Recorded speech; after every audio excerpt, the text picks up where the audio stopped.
Good morning, and thank you for coming on this nice, sunny, bright day, which I did not expect to have. I'd like to begin by expressing my thanks to the Town of Essex, and especially to the Municipal Heritage Committee for inviting me to talk about our history during Heritage Week, which was a week ago or so, but because we had to reschedule, here we are with, I think, the last event for Heritage Week.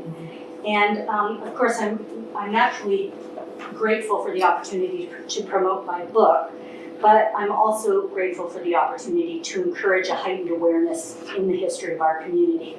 And I've been really quite surprised at, obviously family and friends have bought my book, but a lot of people that I don't know have bought my book, and that's really gratifying. So thank you for buying my book. So it's kind of difficult to visualize some of the places and things that no longer exist.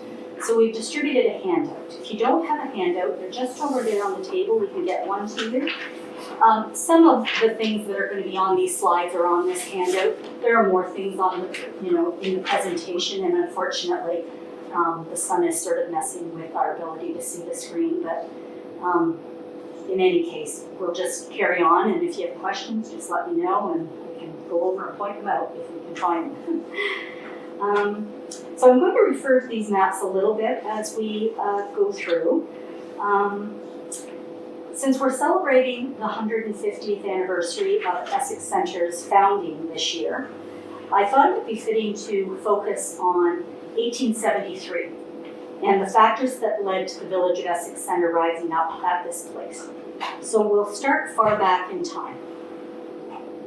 So Rita, if you can go to the second slide. Now, this is not, you really can't see it. It is a very dense forest. So imagine for a moment that Essex Centre doesn't exist. So we are Essex Centre here. In its place is a thick forest of broad-leafed trees interrupted by impassable swampy areas.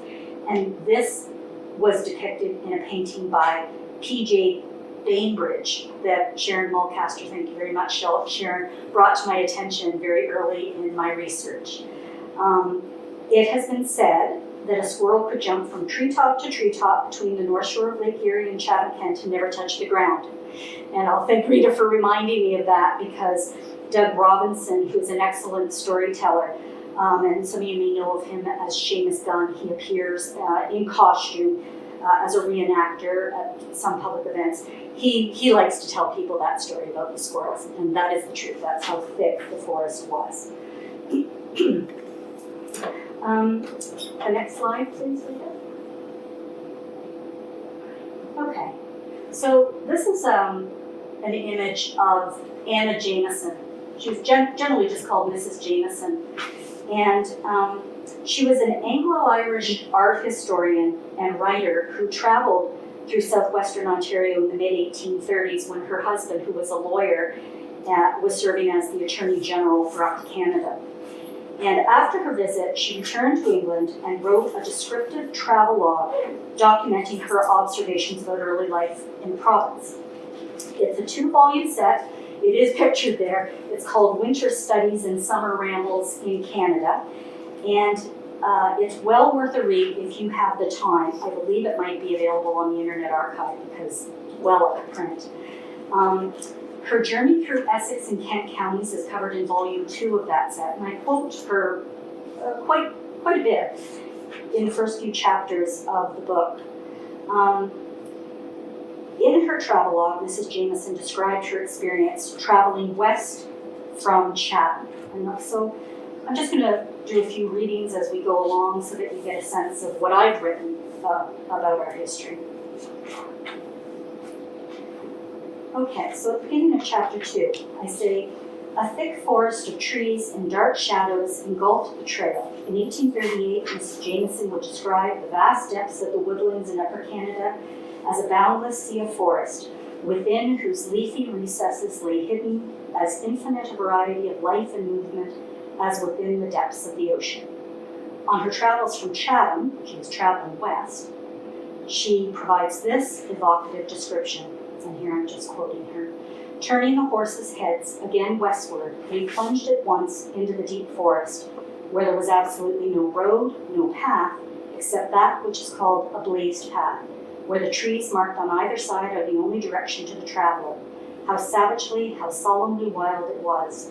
So thick was the overhanging foliage that it not only shut out the sunshine, but almost the daylight, and we traveled on through a perpetual gloom of vaulted boughs and intermingled shade. And I've read you this passage because I imagine the first settlers along Talbot Road West would have had a similar experience of Essex County when they first arrived. And wouldn't we love to have, well, after that ice storm, I'm not sure we would want to have that tree coverage, but before the ice storm, we all would have loved to have that tree coverage. I think we would. Okay, next slide, please. Okay. This distinguished gentleman on the side here on the left is Thomas Talbot, that our road is named after, and many other things are named after Talbot.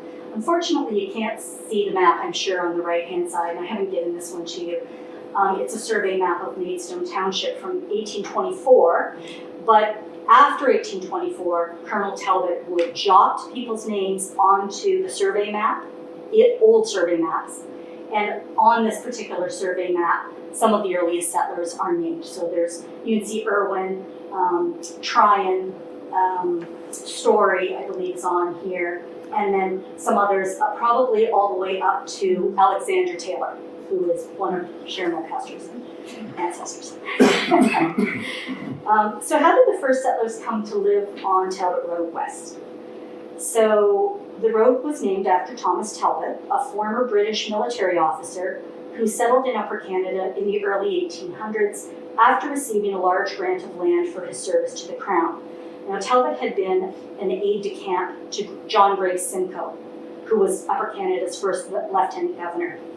And for his service, Talbot received 5,000 acres in 1803, and that's a massive amount of land. At Port Talbot, he named everything was named after him. At Port Talbot, the Colonel established a settlement called the Talbot Settlement. It was on Lake Erie, south of Port Stanley and St. Thomas. I'm not sure that that's a thing anymore, but that is where it was. In the 1820s, Talbot obtained permission to survey and settle the Talbot Road from Mercia Township to Sandwich. His surveyor was a man named Mullen Burwell. Burwell, he was a prodigious surveyor. He created a succession of 100-acre lots on either side of the road in the late 1820s and the early 1830s. And so he created a succession of 100-acre lots, and that's really what's in this picture. It's also on the map. If you look at the original patent holders, you can see these are the 100-acre lots all along Talbot Road. So in the late 1820s and early 1830s, Colonel Talbot began to assign these lots to worthy applicants. So you can see the names of the earliest settlers on that map. These were people who completed their settlement duties and successfully obtained title to their land directly from the Crown. I have another slide that I'm going to put up in a minute.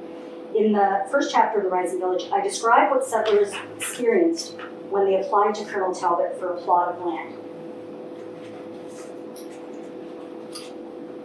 This is from the first chapter of the book when I'm talking about Richard Thornton, who I selected. Richard Thornton lived just east of Essex, past probably where the Pentecostal church is, and he owned property on both sides of the road. And I used him for a number of reasons as the key figure to start this book with, not because he came from what is considered Essex Centre today, but because he was very influential in a number of ways. And so I'll talk about him a little bit as I go.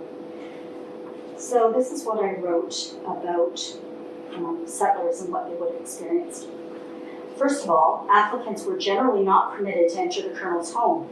Prior to Talbot's encounter with one Duncan Patterson, applicants had been invited into the Colonel's sitting room for a cordial discussion about available properties. In the early years, Talbot had been known for his kindness and compassion towards settlers who arrived with ambition, but few means to succeed at homesteading. As the years passed, Talbot became increasingly brusque and imperious with applicants, using his unfettered authority to deny or to award plots of land on a whim. In the early 1820s, Patterson, a Scottish Highlander who wished to settle on a specific lot, had grown dissatisfied with Talbot's treatment and threw him to the floor of his sitting room, refusing to let him go until the colonel agreed to grant the desired plot of land.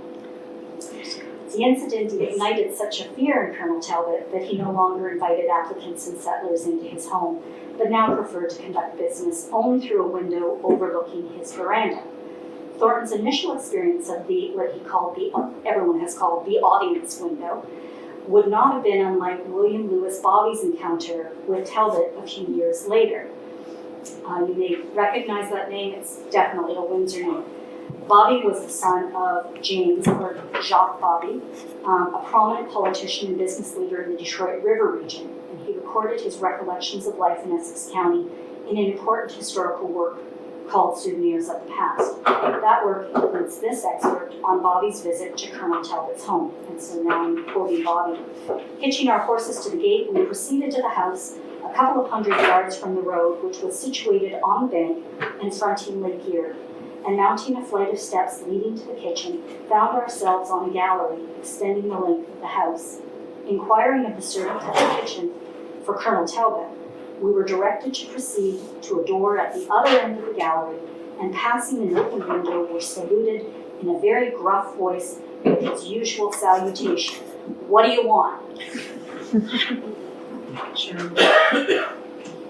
So the first settlers along our stretch of Talbot Road would have dealt with Colonel Talbot as a cantankerous man who thought of them as land grabbers. He often would call them land grabbers. He was very, what's the word?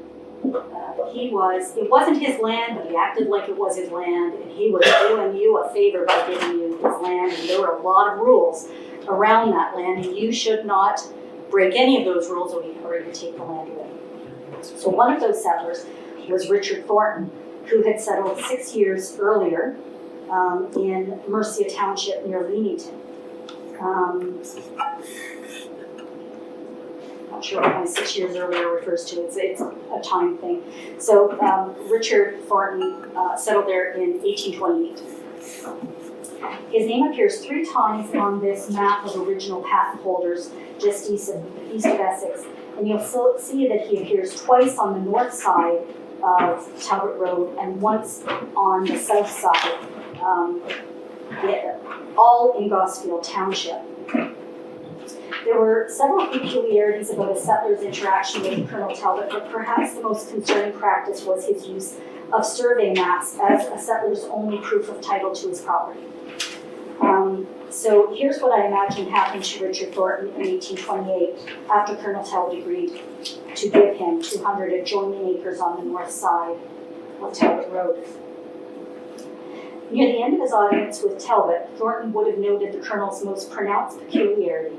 As Talbot leaned over a large-scale survey plan laid out on a flat surface just beyond the window ledge, Thornton would have seen the names of settlers penciled into small numbered blocks, some of them smudged as if a name had been rubbed out and a new one written over top.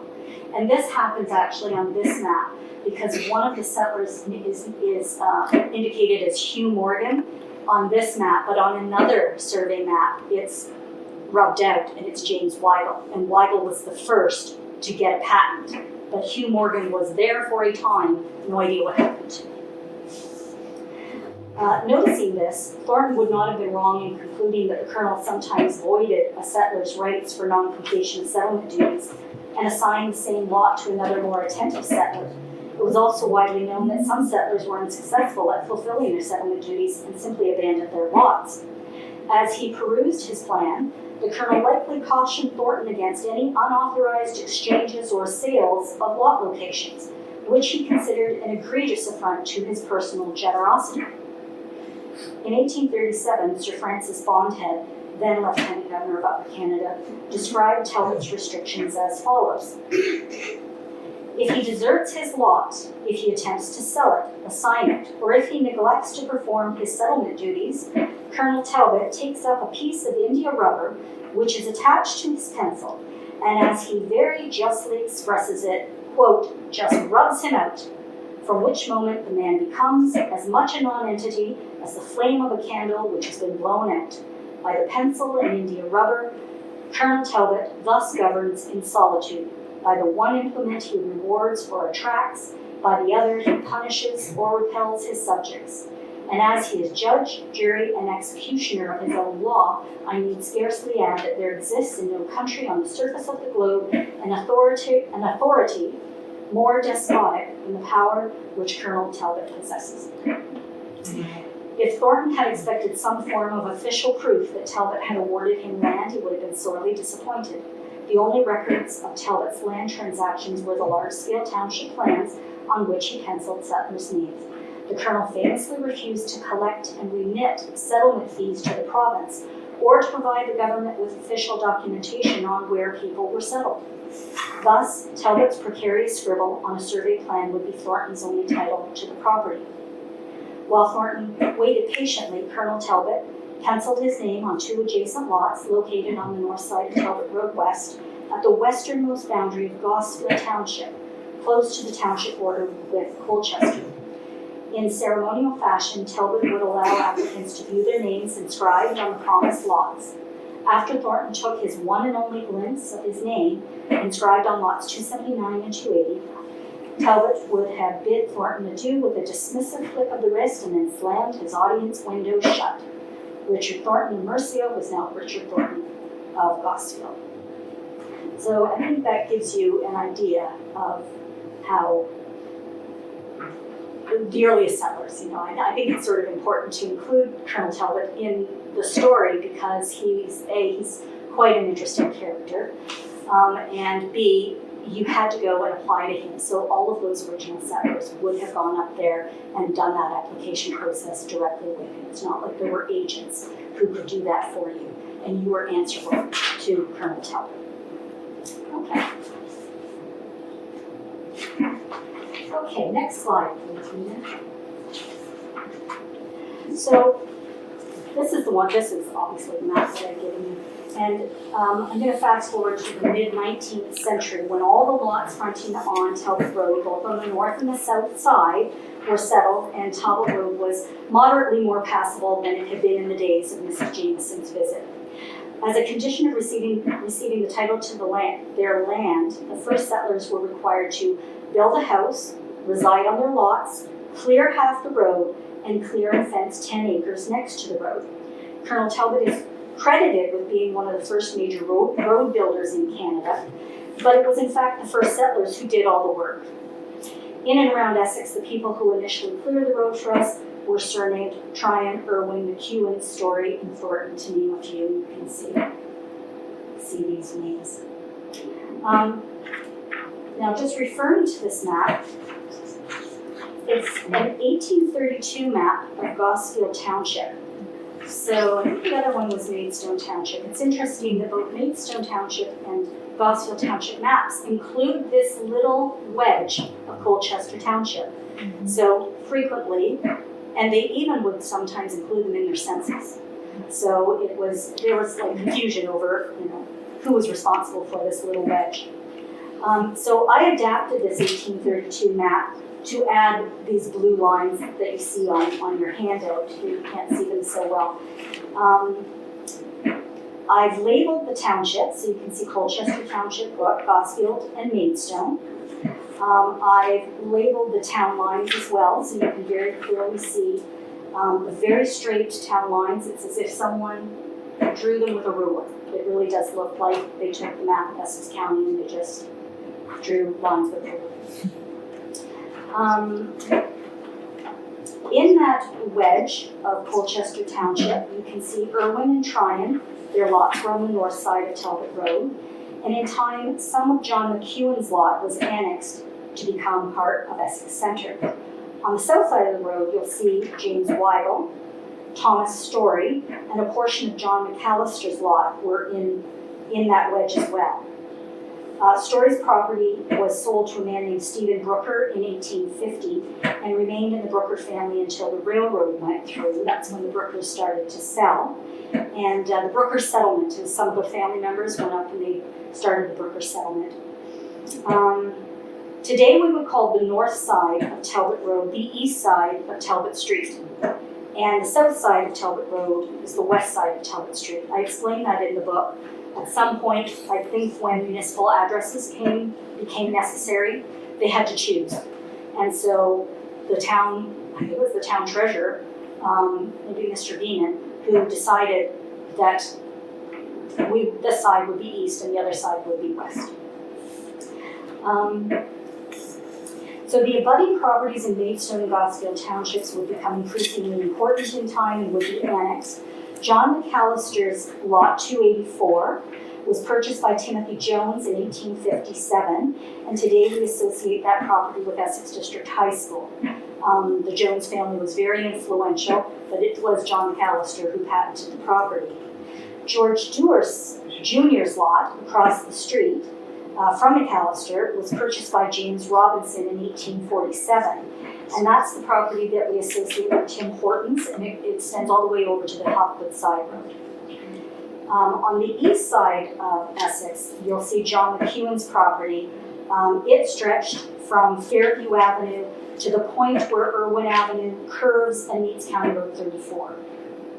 So today, I think Essex basically stretches from Hopwood side, well, we know that it's the middle of Ken Knapp's lot, all the way to that Irwin Avenue extension. The township boundaries did not align with the Talbot Road, which runs diagonally across the county. And the town lines bisected some of the lots. So when you're looking at land records, you'll find that Mr. Tryon had a patent for 55 acres in Colchester Township and another 45 acres in Maidstone Township. And Joseph Irwin had 90 acres in Colchester Township and 10 acres in Gosfield. So it's a bit of work to try to sort out the patents up in that corner. So just to bring us back to the issue of roads, with settlers clearing the roads, all levels of government were basically free to ignore road construction. Instead, the higher levels of government invested in canals and water transportation in the first half of the 1800s, and in the second half of the century, they turned their attention to railroad construction. So now I want to talk a little bit about the railroad, because it is absolutely critical to what happened here.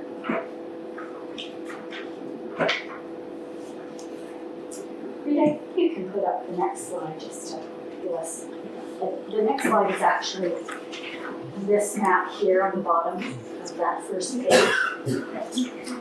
So in the late 1850s, the Canada Southern Railway, what eventually became known as the Michigan Central Railway, the CSR expressed an interest in laying tracks through Essex County, and they began to consider possible routes from Tilbury to Amherstburg.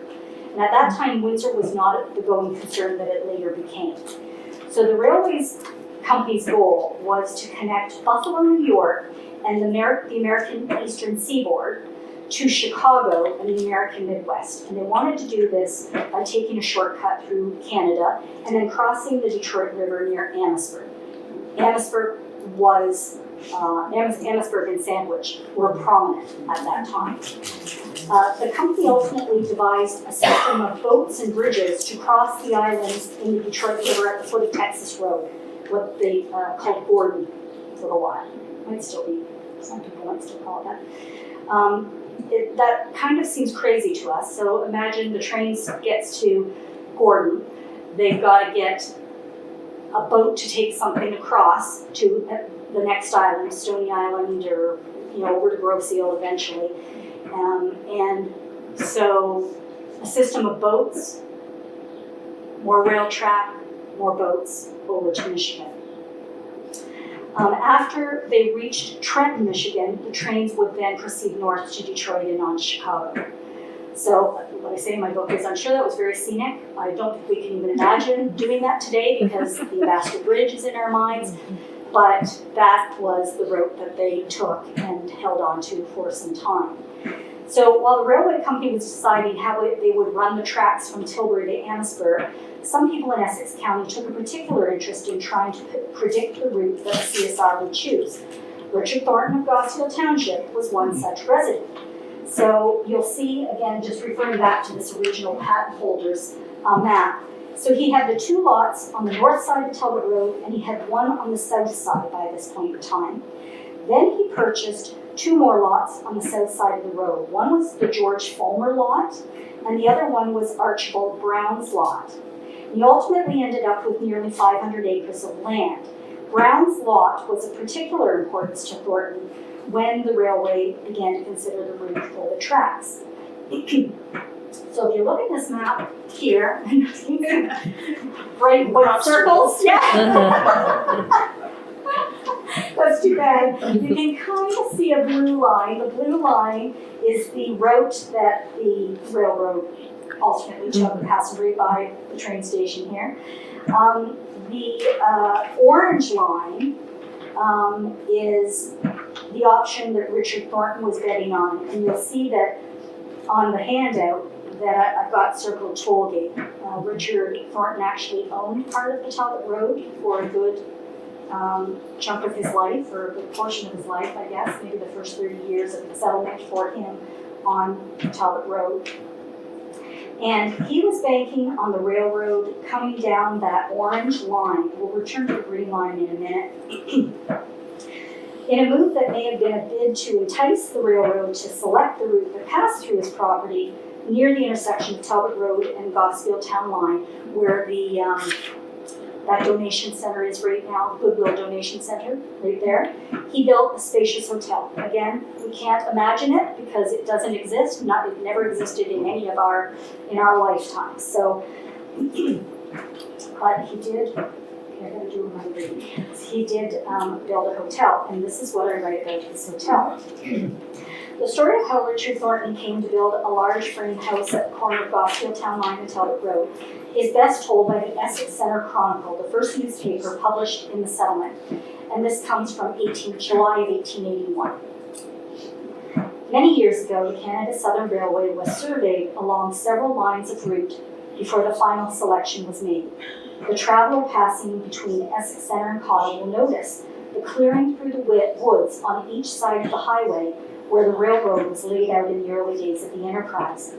Another survey brought the proposed line near the intersection of the Talbot Road in Colchester and Gosfield Town Line, when an enterprising party erected the building in question on the corner of the town line and Talbot Road, anticipating the advent of the railway by providing for the stream of travelers who must come a good commodious hotel. This would have been about the year 1859. However, the railway came not, nor the travelers, and the splendid building stood until 1873, unfinished and unused, a striking monument of the certain uncertainty of human foresight and calculation. But it is said that Rome was not built in a day, and we are not aware that the assertion has ever been successfully disputed. I just love the way they do, right? And so with the Royal Hotel. But time brings its revenges, and at last the almost despaired of railroad came, but not to the hotel, and as fate had determined it to serve no other purpose, it was moved up to its present site and there completed. With the patience of a property developer, Richard Thornton awaited the arrival of the railroad for over a decade, his splendid building unfinished and unused. When it finally came in 1872, the Canada Southern Railway ultimately charted a course through Lot 283, 2 lots west of Thornton's Hotel in Wadey. Ashel Trine's property on the north side and the Brooker property on the south side of Talbot Road suddenly became prime real estate. Looking to capitalize on what promised to become a key location on the railway line, tradesmen, laborers, merchants, and men of means began to arrive.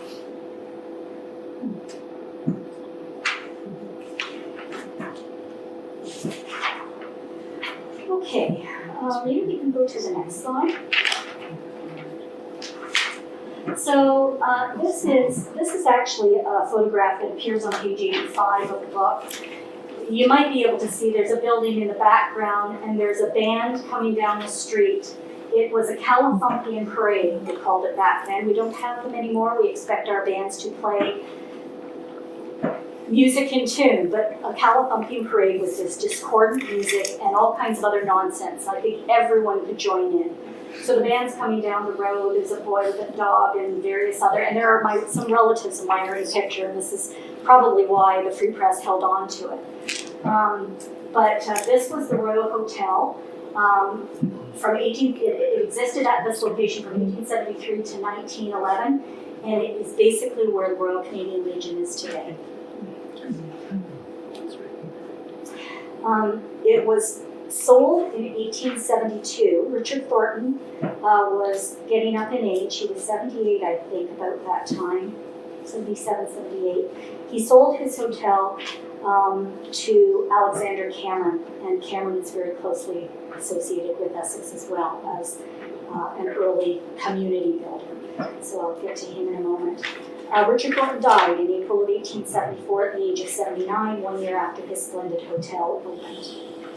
Now there were others keeping track of the railway news, and one of them was Gordon Weigel. And the Weigel family is very closely tied to Kingsville.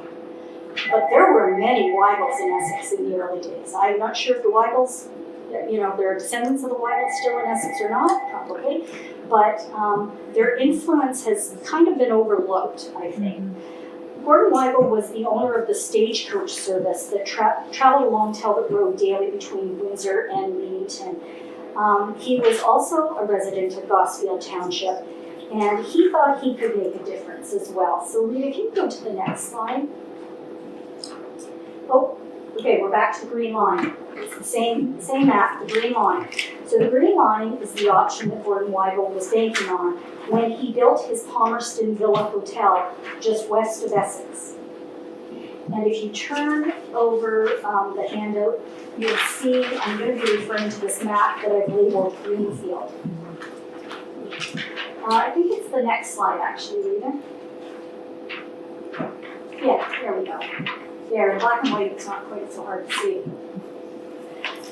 This map comes from the Illustrated Historical Atlas of Essex and Kent counties, and I'm sure some of you have seen this monstrous book. They're at nearly every library. This one you can actually take out from the Essex branch of the county library. It dates from 1880-81, and it has extremely small print in it. I'm sure you can see that it's like ridiculously small print. And I remember 20 years ago trying to use this book in the library without a magnifying glass, and I had to give it up because it was just impossible. It contains historical information about all the communities in Essex County, very good historical information, a lot of great maps. Some of the maps have actual property owners listed.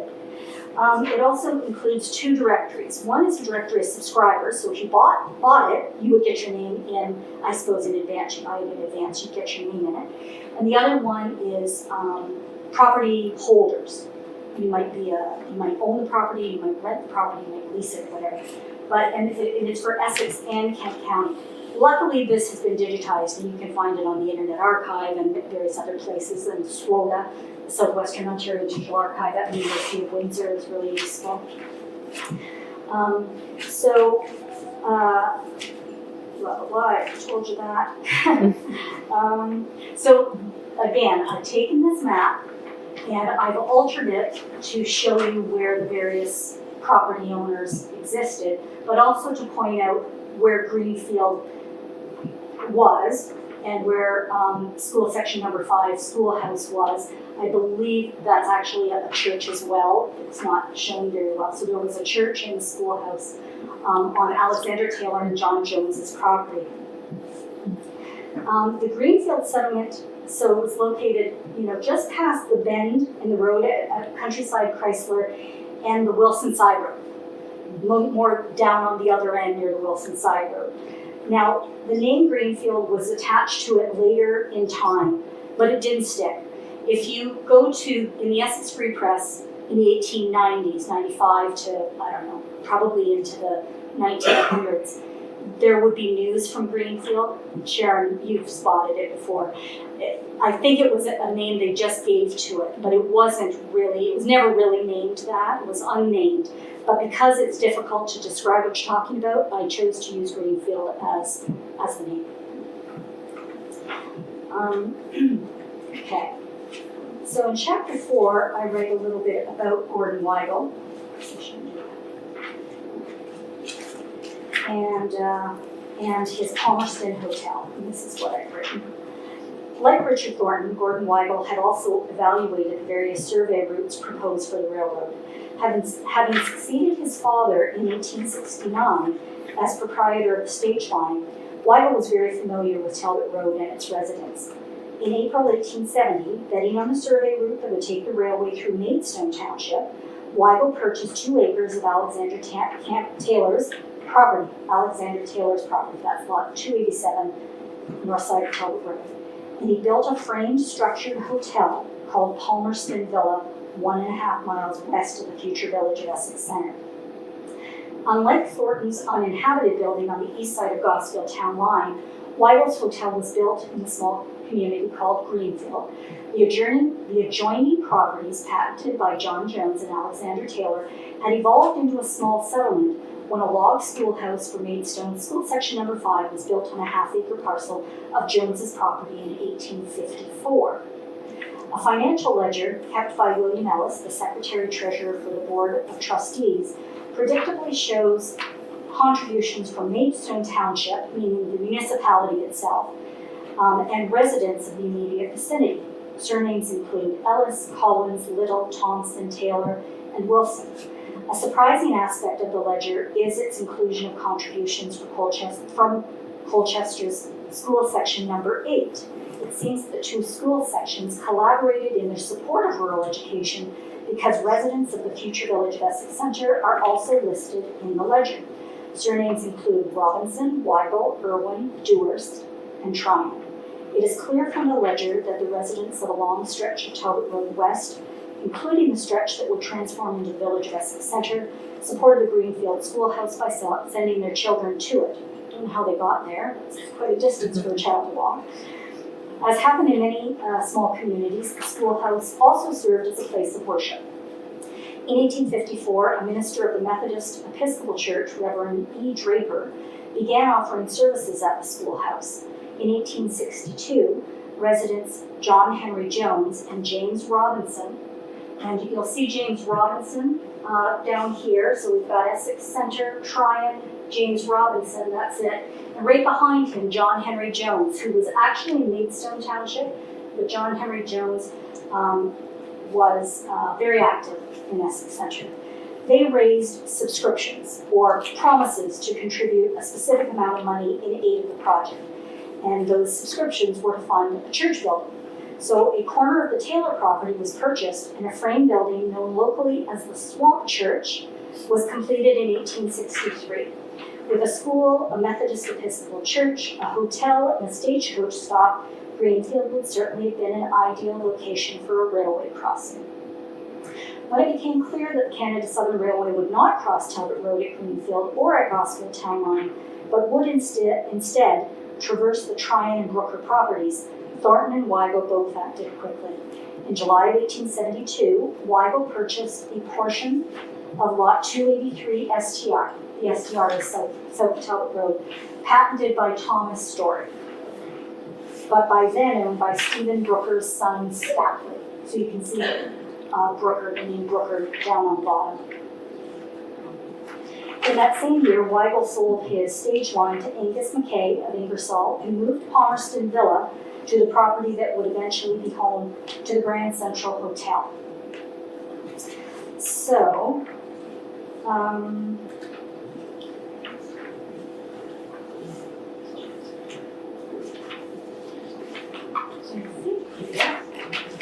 if we want to go to the next one, maybe we'll just sort of see, yeah, okay. So that's how Weigel's Palmerston Villa came to be situated on the property later associated with Grand Central Hotel. So he moved the Palmerston Villa into Essex Centre, and then he sold it to a man named Dixon, and it was renamed Centre House. Initially it was called Centre House. It was Essex Centre, they called it Centre House. It didn't initially look like this sketch on the left-hand side. Sharon, I think you speculated that the building at the back might have been the original, and then in 1880, one of the new owners built this 3-story addition on the top, and it fronted right on the sidewalk. And in 1880, his name was James something. Remember his name? Anyways, so he's the one who changed the name from Centre House to American House, and then in 1898 it became the Grand Central Hotel. And this has been a really confusing point for local historians because we see references to Centre House, American House, Centre House, American House, and Grand Central Hotel. To make matters worse, and I'm not going to talk about it today, there was another Grand Central Hotel, and it was on the Gosfield Town Line. And that has made it's created a lot of confusion over the years. It doesn't exist today. I don't even know where it was.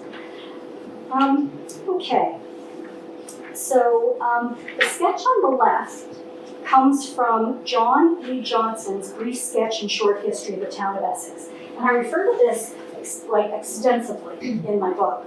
It's this, I don't know if there are any original copies. I did not investigate that. Maybe there's one in an archive somewhere. This is a photocopy of one that I got off the internet. They're available on the internet.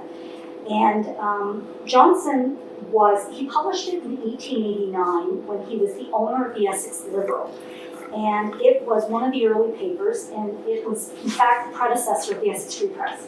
So when the Essex Free Press, I think, can date itself back to 1890, that's when the Essex Liberal was started. And then it was renamed to the Essex Free Press in 1895. On the right is the Grand Central Hotel after the natural gas explosion in 1980. And so you can see, I believe that Johnson sketched all of those sketches himself. I can't verify that, but I believe he did. He only owned the Essex Liberal for 1 year, and in that 1 year, he gave us something that's absolutely critical to our understanding of our history. And so I wanted to give credit to John Johnson, who then went back to Leamington. He had originally owned the Leamington Post, bought the Liberal, a year later went back to the Leamington Post and was there for quite some time. Let's see, I think the next slide. Okay, so this is a picture of the train station that we're sitting in. I don't actually know the date of this photograph, but I believe it would be from somewhere around between 1890 and 1907 because the train station was built in 1887. And it's well established there, it appears in this picture. So when the first passenger train traveled through Essex Centre on May 20th, 1873, the Royal Hotel and Centre House were just barely ready to accommodate travellers. And I'd like to say that the train passed right by and stopped at this train station, but that would be inaccurate. This station was only opened in 1887, 14 years after the first train rolled through. When the train passed through Essex in 1873, there was no train station. In fact, the train didn't even stop at this location. If you look at the fourth map, or the last map, you'll see that I have circled where the train stopped.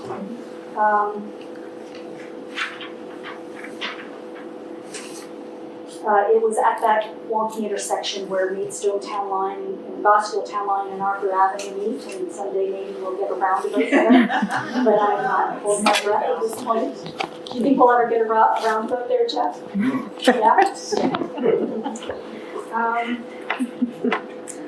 So I write about the original train stop and plans for a train station in chapter 6. And I mentioned as well,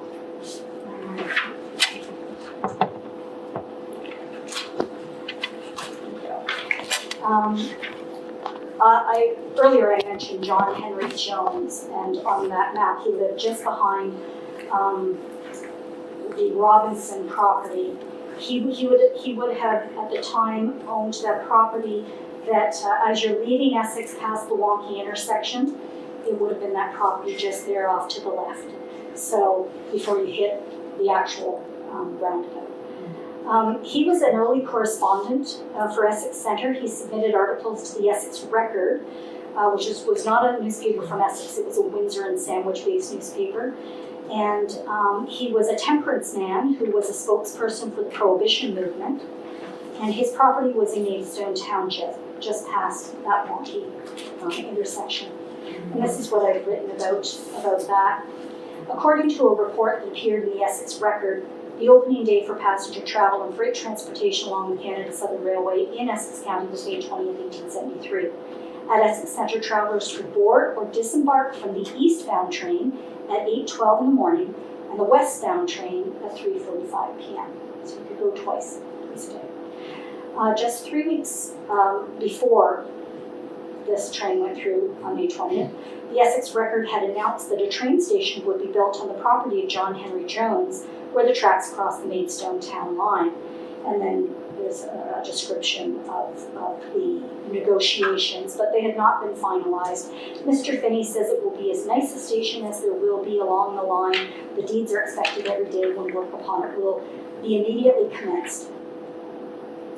So the problem was that railway crossing and that proposed future station would have been a kilometre distant from the Royal Hotel. About a 12-minute walk along the town line, perhaps using a shortcut path that would later become Cameron Avenue. So if you think about where the Legion is today, Cameron Avenue comes from Maidstone town line, and it goes directly to where that Legion property is. That was where the hotel is. And this is just me imagining.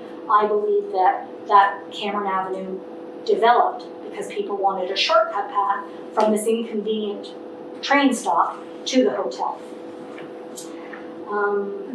As fate would have it, the station would never materialize at Jones's location, but it is clear from Milne's memoir, that would be John Milne, the town's first mayor, that the first passengers boarded and disembarked from the train at the Maidstone town line crossing.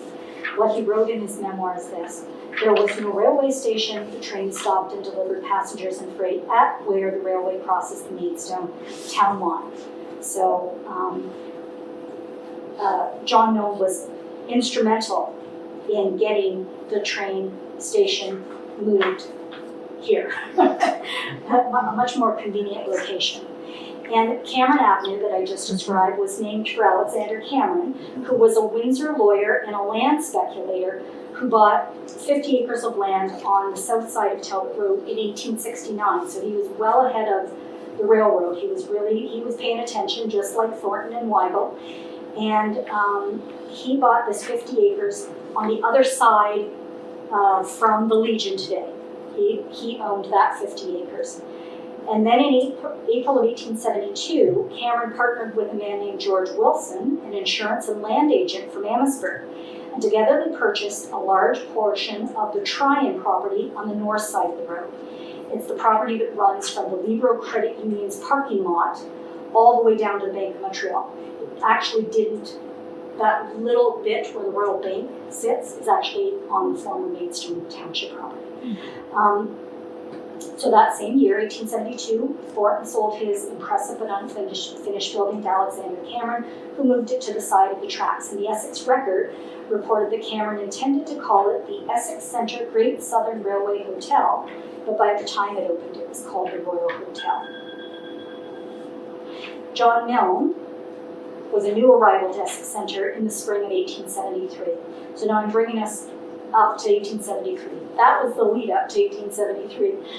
Rita, can you go to the next slide? Keep going. There we go. So this is a photograph of John Milne on the left. And on the right, there are two sketches. They come from, the one on the far right is from the brief sketch that I pointed out earlier, this one here.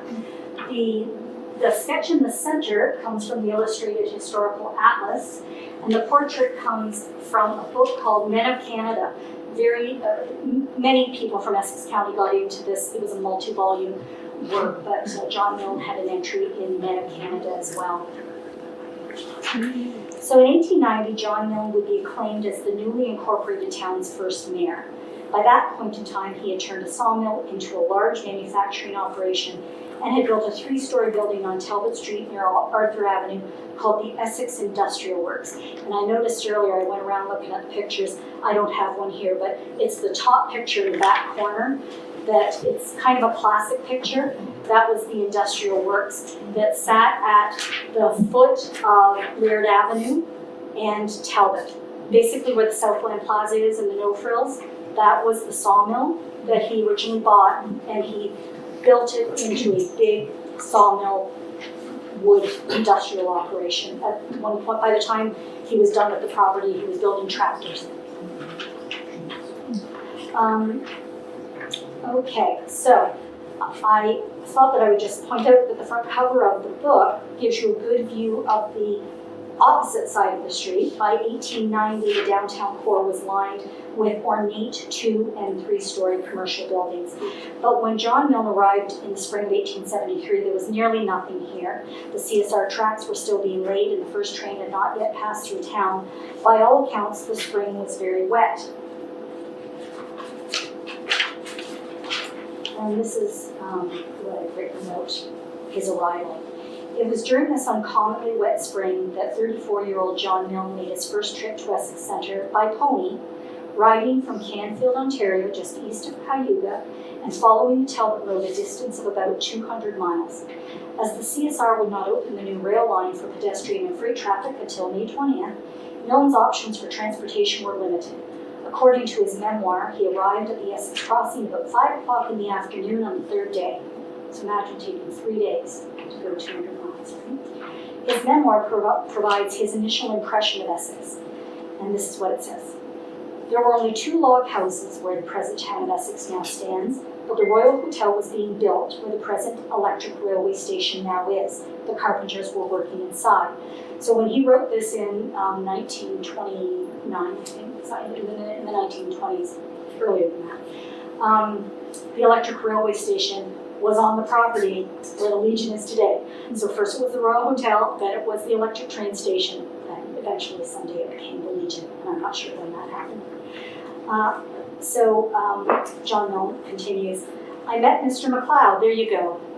His name was McLeod, the innkeeper, who was to be the proprietor. He had a barn where he could put my horse in, but he had no furniture yet in the house. He said he expected a load of furniture down from Windsor that evening, and if it came, he could fit me up a bed, and we could eat at the log house across the road, which was used as the halfway house for the stage, running between Windsor and Leamington.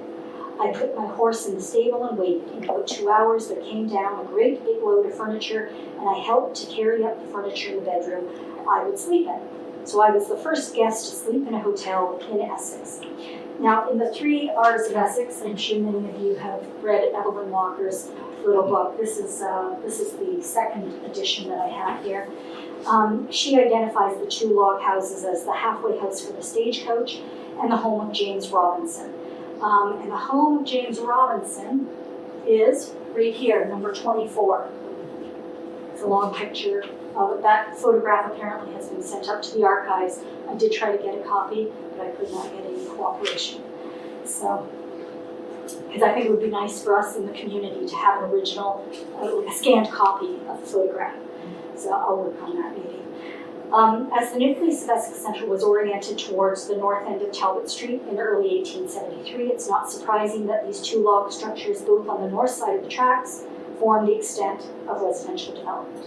We would say the west side of the tracks as opposed to that. Let's see. So how did Essex get its name? Well, we're not entirely certain when it was named, but a couple of early sources point to the 1870s. And this is what I've written at the end of chapter 4. The naming of Essex Centre likely occurred in 1872 when the Canada Southern Railway laid tracks across the Talbot Trail. A prophetic piece that appeared in October of that year in the Essex Record, a Windsor newspaper then associated with Alexander Cameron, alerted readers to the settlement's name. The best location for an inland town, and therefore the points where enterprise will first and most largely display itself, is said to be where the railway crosses the Talbot or Northridge Road. So it's also called the Northridge Road, and it was also called Sandwich Street, because it was the road to Sandwich. Very confusing. It is said to be where the railroad crosses the Northridge Road, near the intersection of the town lines between Colchester, Gosford, and Maidstone. It is as near as may be in the center of the county, hence its name, Essex Centre. So when John Mill arrived in the spring of 1873, it probably had been just newly named, and the tracks were still being laid, and the first train had not yet passed through town, and by all accounts, it was a very wet spring. So if you can go to the next slide again, I'm sorry, I don't know if you continue. No, that's it, right back up. This is it. So this is I had pointed out the original passenger stop, and this is the last map. You can see it more clearly in the handout. So in 1873, this is basically all that Essex consisted of, other than there would have been a few shanties. At the sawmill, so the sawmill, this is it. The sawmill is number 5 here. And on that corner, I believe that they built shanties for the workers, just little temporary homes, probably assuming that they wouldn't be there very long because sawmill operations just would pick up and leave. And then, of course, we have the original stop. At the very top is McKinley Sawmill. It wasn't there very long. I believe it was there for a year or so. And it would have been, back where the brickyard is. We grew up around here with no brickyard. Number 2 is Thomas Rush's General Store and Post Office. Thomas Rush is generally credited with being the first store owner in Essex, and he was most certainly the first postmaster. I've got a little passage I can read about him. He and his wife, Susan, were some of the very earliest Essex villagers in Essex Centre. According to a piece that ran in the Essex Record in February of 1873, the arrival of the railroad set in motion the consequent springing up of a miniature town and a number of important enterprises at Essex Centre. He opened his store to great fanfare on February 1st of 1873 and calls for a post office, quote, much more convenient to the villagers and settlers than the one at Maidstone Cross, now the nearest, soon followed. So the people here had to go to Maidstone Cross to get their mail until May of 1873, when Rush opened his post office. Within a few short months, Thomas Rush had been named the postmaster. So his first location was at the corner of Maidstone Town Line and Talbot in, let's see if I wrote this down. He moved it, I did not write it down. He moved it, I think in 1879, to the corner of Victoria Avenue and Talbot Street, same side of the street, same side of the road. And that property would be today, I think it's a cremation services business. It was a law firm before that, and I'm not sure what else, but the guts of that building are probably still Thomas Rush's original building, moved from Maidstone Town Line into town. And then the other things, of course, are the Royal Hotel and Centre House. And when some of the first people arrived, there were no homes for them to live in, so they lived at the hotel. And one of those would be James Laird, who was the surveyor. He was a prodigious surveyor. He moved to Essex in 1876, but had been surveying in the area for several years. He lived at Centre House, and Dr. Bryan, the first physician that came to Essex, he lived at the Royal Hotel. And the other thing that is on this map is Delmore's Wagon Shop. And in 1873, Francis Delmore was 29 years old. He had come from Amherstburg, and he opened a wagon shop on the south side of Talbot Road near the intersection with Centre Street. So we're basically talking about the property that the Essex Flower Basket and St. Vincent de Paul are on today. That's where his wagon shop was. And before the first church was built in Essex Centre, it was a Methodist Episcopal church built on Medora Avenue in 1875. And before the first public hall was built, which was George Wilson's Hall, also built in 1875, Delmore's Wagon Shop served as the location for the first religious service, a Methodist service led by Harrison Thornton, son of Richard Thornton.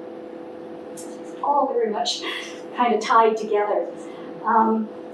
Just to go back to George Wilson, who's a character I find quite fascinating. So Wilson Avenue is definitely named for George Wilson. He and Cameron owned the property. They took out names and they named some of the roads after themselves. Wilson was from Amherstburg, and he died in, I think, 1882.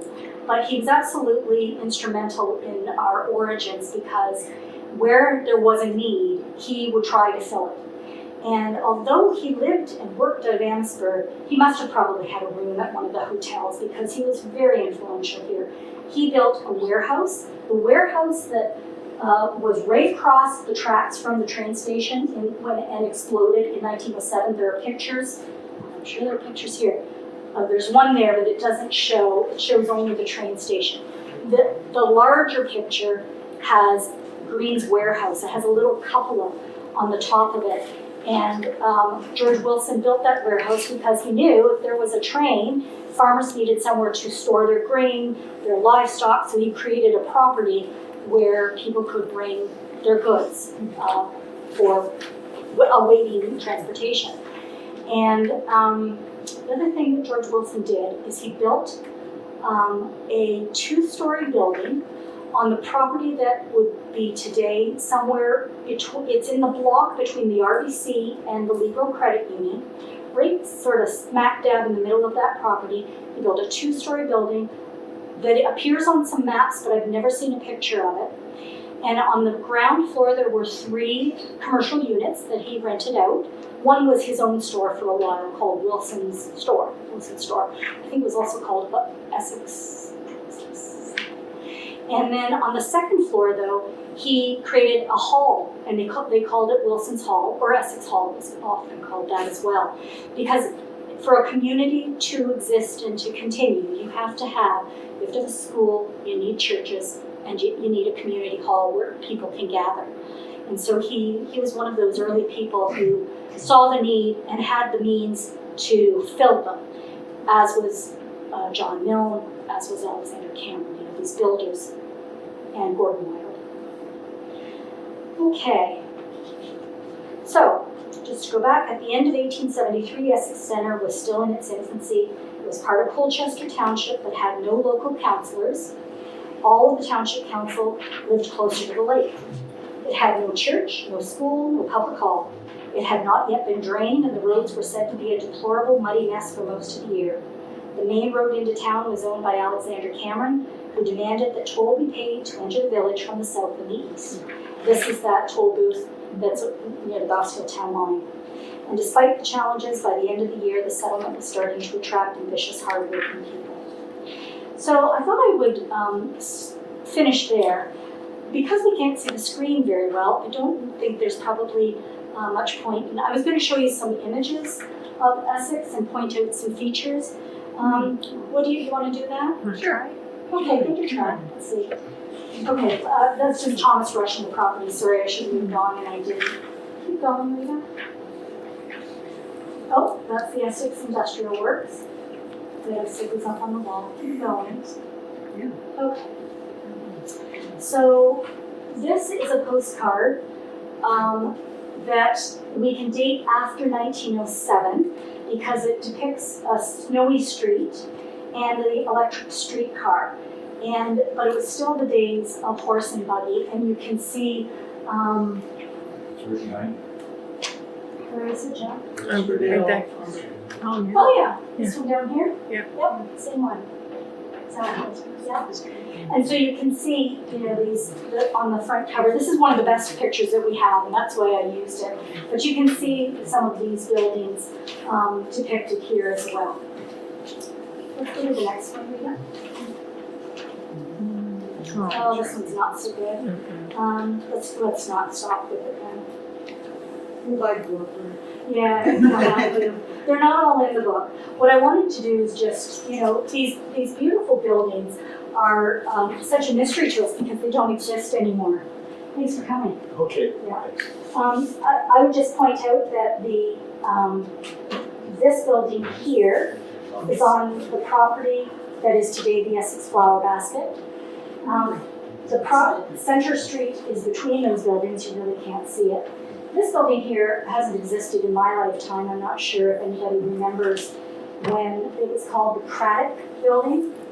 Mr. Craddock built a 2-story building, and there was a bank right on the corner. Some of us remember the bank because it became the police station. But all the rest of that building has been gone for a long time. Beside that was the Gardner Building. It was built by 2 brothers, and again, they had their hardware store downstairs. It was initially a 3-story building, but there was a fire, and the 3rd story, they just decided not to rebuild it. And so it became a 2-story building. And then this one here was the Prize of Essex, the Dunstan Building. Kind of wraps around the back. M.J. Weigel was a clothier for men. They were in that building. Some of the service clubs were in the building as well. It was built by the former Reeve of Colchester North, when Essex was part of Colchester North. They built it, I think, in 1885. Anyways, beautiful building. It was demolished in the 1960s or so. And now, it made way for the IGA, where Shingles is in today. So unfortunately, we've lost many of these buildings. I'm happy to talk to you individually if you want to talk about the buildings, but maybe we'll just leave it there. And so I'm going to take questions in 1 minute, but I just wanted to thank the Town of Essex and the Municipal Heritage Committee. I sat on the Heritage Committee during the last term of council and learned a whole lot about the town history, a lot about heritage properties, and Rita and Sarah do a phenomenal job. If anybody ever wants to be involved on a town committee, I would very much recommend the Heritage Committee. And of course, I want to thank them for putting this together. They had to come in on their day off, and I appreciate that. Thank you. And thank you, everyone, for coming. So, do you have any questions for me? Yes? Could you tell me, that streetcar picture that was on the top there, what were the extents of that line? That went all the way to Leamington. Yeah. Okay. Did so it start in went Windsor? along- It started in Windsor, went all along Talbot? Did it start in Windsor? I believe so. I think so too. Yeah, it went all the way to Leamington. Yeah, and I don't know what route it took, but I believe it went to all the towns. So I believe it would have followed only County Road 34, right? Because it went through Cottam. Did it go down? Did it go down? I don't know. No, that's a good question. And then it did go on to Leamington because there are pictures of it in Leamington. I have a railway spike that got blown out of the ground from a pole point Oh. for my front yard, and I always wondered if that was straight down Talbot. So, okay, that answers my question. Thank you. Yeah. There was another train that went to Leamington. Where do you live? I now know that I live on Richard Thornton's Oh. lot 279. This is my Thank you. backyard. Oh, On okay. Talbot, right in my backyard. Oh, okay.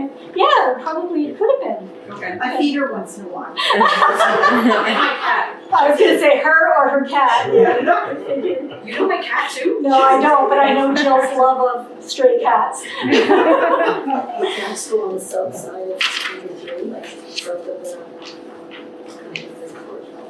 Yeah. the tracks ran along the south part there, Oh. right off the road. And I know one of the relatives got killed out of the barn.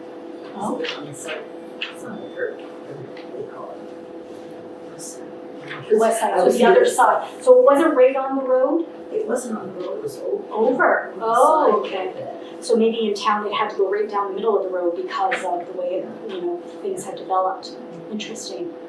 Yeah, I think people have done research on that in that area. It's not part of my time period, so I just know what everybody else knows.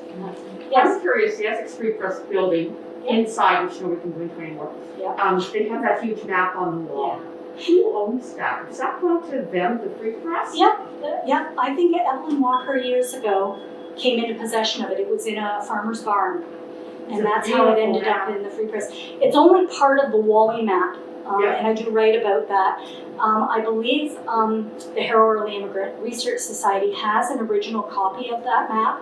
It's they don't put it out except for very special occasions because Yeah. it's fragile. So that would be an original or a copy? No, that would be an original. That's an Yeah. because it lists all the owners on all Yep, the lots, It right? does, yeah, it does. I used to wonder that when you could go in. Yeah. Go back to the I know. I'm sure if you wanted to look at it, they'd let you in. I've taken pictures of it. Yeah. That's fine. New Canaan, leading up to your book. I didn't realize it existed. Oh, yes. So when did it go away? And the nature of it was the end of the Underground Railroad, wasn't there something like that? Well, there certainly were people who arrived on the Underground Railroad and wanted to get further away from the border, so they created a settlement that was quite large. Like hundreds of people lived in the New Canaan settlement.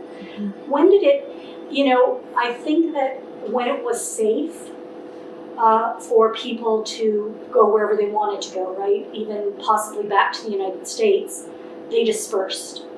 I think that research has been done. Do you know Milo Johnson? He's written a book. Milo Johnson was a teacher at Essex Public School in Maplewood.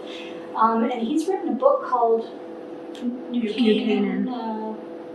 He traced the families, many of the families who lived out there, and he writes a little bit about the exodus and the number of people, because you can look at the census and you can figure it out, how many people were living there at any given time. But I think by the end of the 1800s, there had been a dispersion of people.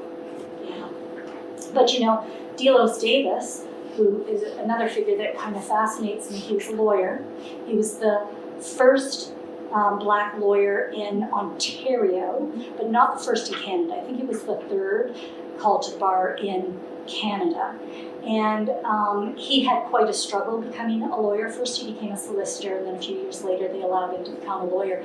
But he needed special legislation to make it happen because the Law Society rules did not allow for a black man to be a lawyer. And he was born in New Canaan. He represented a lot of people from New Canaan. In the Amherstburg Echo, which is where I did a lot of my research. In fact, our Free Press archives only go back, they start in 1895. So that period that I'm interested in from about 1872 to 1895, we're almost entirely dependent on the Amherstburg Echo to know what happened in Essex. And if that paper had not been preserved, we wouldn't know. My book would not have been possible. I'm curious because the Maidstone Historical Society, I was in a bus route in the Puce area when I went to Essex High. Yeah. And to my knowledge, that was the settlement area. So having New Canaan, Different settlement area. yes, What is that one? Do you know the one on the Puce Road? The Wall Settlement, is Yeah. that what it's called? It might be, I don't know. Yeah. Yeah. There were several different ones. There was Gilgal. Yeah. We're talking about black Mills. settlements. Yeah. So, yeah, there were pockets of people, and there was one just on Dunn Road, There just was. outside of Colchester. Mhm. Yeah, north of Colchester.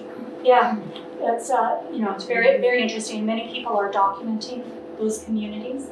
Yeah. So the Amherstburg Echo, I just want to, there are people here that obviously need shout outs. So Linda Summerfield and Sharon Mulcaster. Sharon helped me tremendously when I first started researching because she was always interested in having a book done on more. We always wanted to know more, didn't we? And we wanted to write it down. And Linda and Sharon and I were involved with the Essex and Community Historical Research Society when it first started. Have had, I think, an enduring interest in local history because of that. And I want to just recognize my husband, who's back in the corner. There he is, Arthur Rhino, who I mentioned in the book. But the reason I'm mentioning Arthur in connection with the Amherstburg Echo is because when I owned the Essex Free Press, and I didn't really introduce myself, so my Free Press was in my family for 115 years, and I'm the one who sold it, and sadly. And when I owned it, I had a box of microfilm, and Arthur was fascinated by this box of microfilm because he is a systems librarian, And he wondered, well, I guess you knew how that people were already taking microfilm reels and converting them to digitized, and he realized that we needed to do the free press. I think your first paper was actually the Amherstburg Echo. You did one edition of the free press and then you switched to the Echo. And so he's done the free press, the Echo, the Kingsville Reporter, Leamington Post, Tilbury Times, Herald, and most of them, but not all of them, are available through the Ink app on Our Digital World for free. Yeah. So, this is, if you're, they are searchable, so if you have a unique family name, you could go in and search that name, it might come up. I could never use that function because if I search Brett, every edition of the Free Press had Brett in it, for example. So that would be difficult. And Bretts were in Amherstburg before they were here, so that makes it difficult too. So, yeah. Any more questions? Yes, Betty. First of all, I want to congratulate you for all your hard work. Thank you. What is the oldest building still, well, maybe not still, whatever, in Essex, in town? Is there any building that hasn't burned down or been torn down? When I read the book, I couldn't get over all the fires I know. as Yeah. time went by, but is there anything that's original? Well, I would say, and I don't know that this is the oldest building, but the DPM building on the corner of Gordon and Main Street, the core of that building is an original building, probably from the early 1890s. That's not that early. The core of that building on the corner of Victoria Avenue, that I think now is a cremation center or something, I think it would be the core of Thomas Rush's building that he moved to that corner in 1879, but it would date back to 1873. But in terms of what we see visually, even Essex Flower Basket is not an original. It's very similar to the building that preceded it, but it went up in flames as well, the original. So they rebuilt it in a similar style, but with less ornate. That would have been rebuilt in 1910, somewhere in there, I think. So that's not even original. I mean, it's still old. It is, yes it is, yeah. But if you're, back to the 1870s, no. And even, the Cowdy and Carl block was about where the CIBC is today. When I was a kid, it was the fabric shop. Do you remember, what's it called? Fabric shop, I think. Anyways, whatever it was called, the remnant shop. That was an original building. It was but it was taken down to build a bank. No, we have a long history here of taking down buildings to build something less attractive, including the post office, which I think is on this wall somewhere. Oh, you know, I used to go Yeah. very Oh yes. Yeah. Beautiful building, not accessible. You the Warren Coots buildings? Yes, it would date back to the 1886, 87. Yes, that's a good one. Although it doesn't look quite the same at the front, but similar, yeah. No, you really have to go back to the old photos. Like I do a lot of comparison, look at the old photos. I go and I take pictures of, the street just to try to see, well, where are the similarities? Because if you look at the second floor of many of our buildings, they still have the nice stone trim around the windows. You can see some of the architectural elements are still there, so you know that there's still a bit of an element, but we just have not been, we're just not blessed with a whole lot of heritage buildings here in Essex Centre. We have some nice heritage homes. I think one went up in flames yesterday. Yeah. Yes. Is there a mechanism for people to What is that? record or remit their memories of a certain building or house that they grew up in? That's not the old doctor's building. Well, not that I am aware of. I mean, that would be a great Because I project. used to live on Blair, in the house between the bakery and the nursing home. And it was built in 1918. And I used to be title searcher, so I researched some of the house, so, Yeah. and the gentleman was a person who built the house. Yes. He signed stuff on the inside. When my husband took some of it apart, he signed it. What was it signed? Arthur, I can't forget his last name, I can't remember his last name, it's driving me crazy, and he dated it. It was the woodwork on the bottom. Yeah. I happened to them all off, so it comes putting back on. Okay. So then we had to box and some things, so then we left our own archive on the inside of one of the things in my husband's. Thanks. Oh, box. yes, yes. But we had the ice implements for Hutchie's Pond, some of them in our basement when we bought the house. I don't know if they're still there. But the house beside us was very old, like if you're Yes. looking at, it was 118 there, if you're looking at the house here, right? Let me And then Scott's here, there's that white house, our old house, and then that one there, which they've re-sided, that doesn't look like an old house anymore. It was so old you had to go outside to get to the attic, because my husband used to help the lady who lived next door to get the stuff in the attic. Yeah. And I just wonder about those and then I had a lady stop by my house probably 30 years ago to tell me she grew up in that house. Wow. And was telling me about the neighborhood, telling me about the house next door. And it's like, there's a fruit cellar in the garage or something like that, whatever. But it's just very interesting. Yeah. It seems a shame that you can't take an address and record Well, what you know about. I'll tell you, why don't you give me your name and your contact information when we're done here?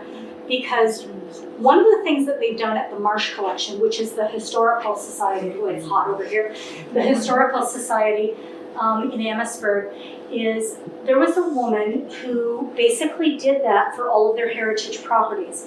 So they have binders full of information where they've got a picture in color of the house in the last few years, and possibly older pictures as well. They basically documented it in photographs, and then they've written pages on everything they know about the house, what they have seen in the land records, what they know about the people. Some of them might have been business owners, and they've amassed, now her name was Dorothy or Doris Gaspar. She did it for, I think, decades, and it is such a valuable collection. That's the kind of project that Eckers should do, in my opinion. But give me your information, because that's been at the back of my mind, that I didn't really deal with the residences where people lived, because I could just barely get a grasp of the commercial district, right? And that was enough work on its own. But I'm interested in those sorts of details. And I think it would be worth taking that down. I think that There's a project. lot of old houses in that garage. Sure, absolutely. Yeah. We have historical. Yeah, and I think Yeah. the Heritage Committee, what do you have at the town, Rita? You've collected information on some heritage properties. We have a register online that'll tell you a lot about the downtown in those buildings. But in terms of Talbot Road South, we know there's a lot of very significant people that lived in those houses. We can just tell even by the architectural style that they're very, very, architecturally significant and historically significant. So we're looking to document that. Yeah, and Yeah. probably all those brick houses those Yeah. bricks came from one of the two brickyards. Yeah. The one that became Hutchie's Pond, or Right. the one that was over that became Sadler's Pond. Yeah. So that's definitely a project for us. Yeah, definitely give me your name and contact information. At the moment, I have no interest in researching anything. It'll return. Well, if there are no other questions, I'm happy to, Marnie can sell your book if you need a book, and I'm happy to sign your book if you have a book, or if you want to talk to me or give me your contact information, that'd be great. Thank you so much for coming.